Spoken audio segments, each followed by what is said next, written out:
OnePlus has finally taken the wraps off of the OnePlus 8 series, led by the ultra-powerful OnePlus 8 Pro. The device has the latest and greatest internal specifications, a modern design, and, unfortunately, a higher price tag. Alongside launching the OnePlus 8 Pro, OnePlus has discontinued the year-old OnePlus 7 Pro, though you may still be able to get your hands on it somewhere online. But which device is better? And should you upgrade if you have the OnePlus 7 Pro? I put the two phones head-to-head to find out. If you like this video, please subscribe to my channel. It really supports my work and I would appreciate some of that support.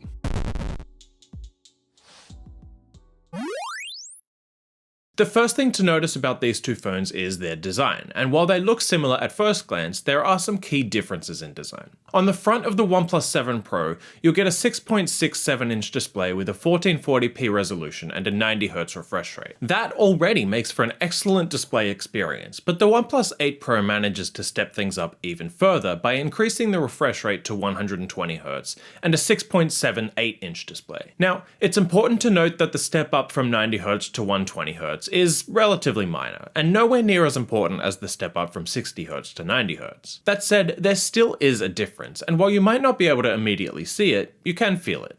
Or I can, anyway. Another difference that's related to the display is the placement of the front-facing camera. On the OnePlus 7 Pro, you'll get OnePlus's mechanical pop-up camera, while the 8 Pro instead offers a hole-punch cutout. Now, this is really down to personal preference, but I actually prefer the cutout for the camera. Sure, it does make for a small obstruction in the display, but actual moving parts, like the pop-up camera, can have an impact on the phone's durability, and you'll hardly notice the cutout in the 8 Pro anyway. The back of the phones are relatively similar too. The OnePlus 8 Pro is a little taller, but they both have a vertical camera bump, the OnePlus logo, and OnePlus branding near the bottom. Speaking of the camera bump, the one on the 8 Pro is pretty huge, and it's quite a bit thicker than the one on the 7 Pro. The result is that it moves a little more on the desk when you tap on the edges. I'm hoping smartphone manufacturers start reducing camera bump sizes in the near future, but that seems unlikely at this point. On the left of both phones, you'll get a power button and ringer switch, while on the right is a volume rocker. And on the bottom, you'll get a USB-C port. The OnePlus 7 Pro came in 3 colors, including Nebula Blue, Almond, and Mirror Grey, while the OnePlus 8 Pro comes in Glacial Green, Ultramarine Blue, and Onyx Black. I'm reviewing the Glacial Green model, and it looks great, but you can't go wrong with any of the colors. The performance of these two phones is one of the biggest differences between them. The OnePlus 7 Pro was an excellent device for its time, and is still an excellent performer. It comes with a Qualcomm Snapdragon 855 processor, coupled with either 6 gigs, 8 gigs, or 12 gigs of RAM, and either 128 gigs or 256 gigs of storage. The OnePlus 8 Pro, on the other hand, steps things up with a Snapdragon 865 and either 8 gigs or 12 gigs of RAM. Both phones perform well in day-to-day use, including during gaming and multitasking. In other words, you really shouldn't have any problems with the performance of either of the two phones, especially not during the first year or so of use. That said, there's no denying that the OnePlus 8 Pro is more powerful. On both Antutu and Geekbench 5, the OnePlus 8 Pro seriously outperformed the 7 Pro, so if performance is a top priority for you, then the 8 Pro is worth buying over the 7 Pro.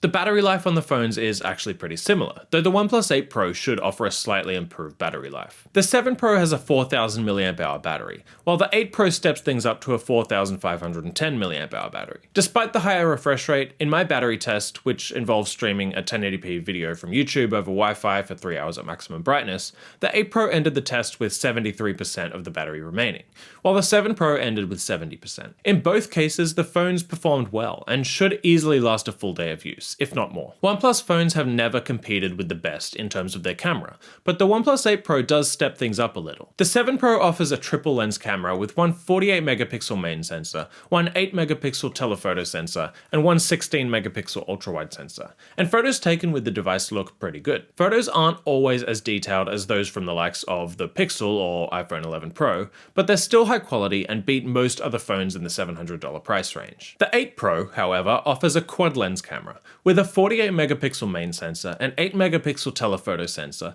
a 48 megapixel ultrawide sensor, and a 5 megapixel color photo camera. Generally speaking, the photos taken with the device are better than the 7 Pro, offering more detail, better color reproduction, and more. Photos still aren't quite as good as the best of the best out there, but they do compete with other flagship phones. The speakers on both the OnePlus 7 Pro and the OnePlus 8 Pro are good, and they both get pretty loud. That said, the speakers on the 8 Pro seem to get that little bit louder, and seem to have a little more depth to them too. It's a minor change and not really worth buying one device over the other because of the speakers, but still something to note. Here's a quick comparison between the two phones' speakers. Actual real-life audio quality will be different considering the fact that you're listening through a microphone than your own headphones or speakers, but at least you can get an idea of the difference between the two devices.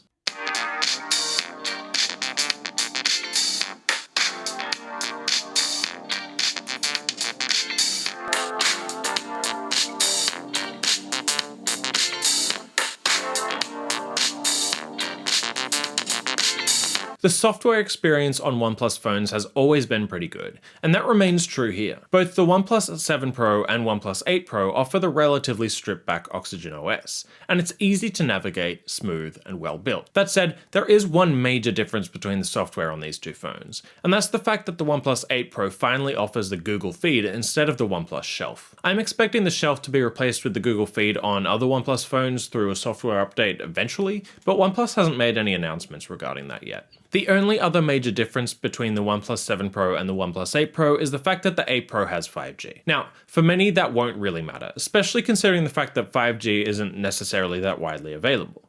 That said, if you want a phone that will support 5G once it's available in your area, the OnePlus 8 Pro is the way to go. If you can still get your hands on the OnePlus 7 Pro and are deciding between these two phones, then the OnePlus 8 Pro is clearly the better option. But it's also a whole lot more expensive than the OnePlus 7 Pro, and that makes it a tough sell. If you have the cash and want an incredible phone, the OnePlus 8 Pro is the way to go.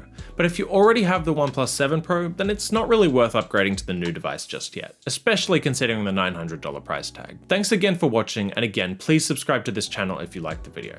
My name is Christian, and I'll see you next time. See ya.